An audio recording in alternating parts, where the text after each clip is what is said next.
Now we're going to take a look at the Timpani Etude, Vic Firth, Etude number 3 from the solo timpanist. This one calls for 3 drums. I use the 32, 29, and 26-inch drums. I feel like that puts the pitches in a nice range on these drums. I use a medium hard, even a staccato stick would be okay. I'm using the innovative BT6. What you're looking for is a mallet that speaks at the low end, but is not too harsh at the high end.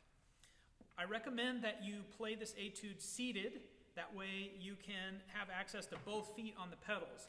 You'll notice in my performance video that I'm having at least one foot on a pedal the whole time. You can experiment with that, but if you're standing, you can't put both feet on the pedals at the same time. So that's a little tip to make sure that you can execute these tuning changes, which I'll go through in just a second. A couple more just basic fundamental things. Make sure that you're playing a beautiful legato or lifted stroke on the loud dynamics, all right? And with the playing zone being about 4 or so inches inside the head, that's where you're going to get the most characteristic tone. The main thing is we want to avoid downstrokes, particularly when you're playing loud. This piece has a lot of loud dynamics. It's important to use a Gadget Pulse and have a lighter touch so that the piece doesn't come off as being overly harsh or aggressive. It shouldn't. It should be buoyant and fairly light and articulate. Okay, some of the tuning changes that can be a little bit tricky. First, I want to make sure and point out, down at measure 35, it's in the errata.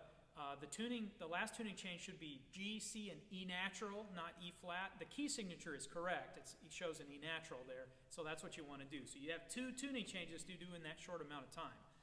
Now, I'm going to talk first, though, about measure 7, because measure 7 also has a crossover stroke, which is an important concept to pay attention to. Crossovers happen like this. They go to a match grip, so I go from my tympanistic sort of technique where my thumbs are up to a crossover match grip stroke. Now, some of you out there might play match grip timpani. That's perfectly fine. Just make sure, again, that you're not playing down into the drum in the loud dynamics and producing a harsh tone. All right, so crossover stroke. Now, here's my strategy for these tuning changes, because especially in 7 and 8, it's quick. It's a really fast tuning change. So here's what I do. I dampen the drums on beat 3, and then I articulate the pedal changes on beats 1 and 2 of measure 8. And if you do that, you practice it with your metronome, as I'm about to show you, you'll be able to execute those things in time and come in on beat 3 in time. So I'm going to play measure 7 and 8. Here we go.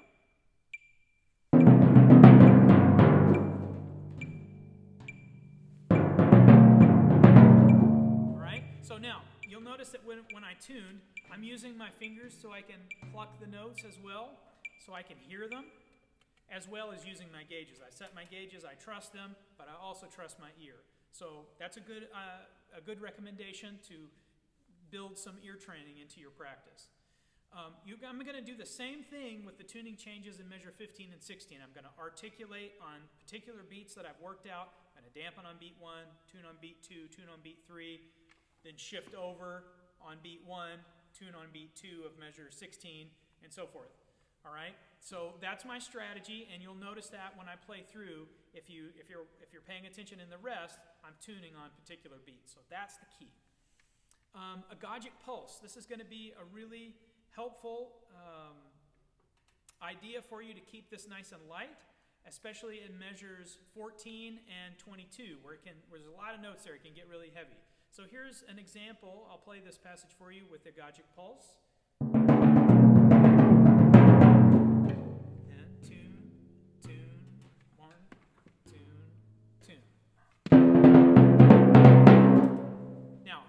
Is the first metric shift. It's really easy. The big pulse stays the same.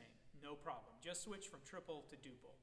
Coming back out of it, you've got quarter note triplets in 19, which I do a little bit of dampening to get clarity of line there. But that shifts us back to the feeling of triple pulse. Bum, bum, bum, bum, bagadum, bagadum, bum, bum, measure 20. All right, so we're back to our triple pulse. Now, tricky is coming out of the triple pulse into a brand new tempo, the 112 tempo at measure 25. Now, 112 is slightly faster than quarter note triplets at 69. So if you're feeling 69 here, if you do every other quarter note, it's pretty close to 112. The 112 is slightly faster, but that can be a little bit of a way to strategize getting into the 112 tempo in measure 25. It's tricky, but the other way to do it is just set your metronome to be able to switch from 69 to 112 and just repeat it a ton of times until you have that tempo memorized. Eventually, you get to where you hear this music at 112. That's just where I feel it now. And again, dampening there. One of the few places that I dampen in this etude for clarity of line. I do dampen sometimes in the rest, which you'll notice in the performance video. Okay, moving on. Measure 29, there is a forte piano. Now, forte piano, get my pitches here. Forte piano. Here, I strike with a rebounded stroke and then come underneath with the roll. That's going to be really important to getting a good sound on that forte piano. What we want to avoid is distorting the sound of the timpani. All right, don't do that. Play with a beautiful legato stroke, come underneath it, and then you're out. The last tuning change, similar. A measure 32, you can play a beautiful roll here, and I recommend even giving a little bit of an accent on beat 2 is where I'm peaking that roll. So you'll notice too that I've been doing this like movement with my rolls. So 1, 2, 3. That's a really effective thing that I've found to help me shape rolls. So you can try that out as well. Just make sure that you're moving in that ring in a good playing position.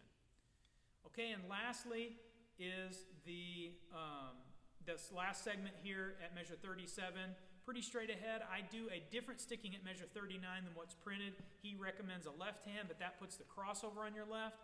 I prefer to do the crossovers on my right. I'm just more comfortable with it. So in measure 39, I do that. These last rolls, big and full, hands nice and wide. And then on that last roll, get a nice lifted accent out of it and go ahead and dampen all the drums. And that will take you through to the end of the etude.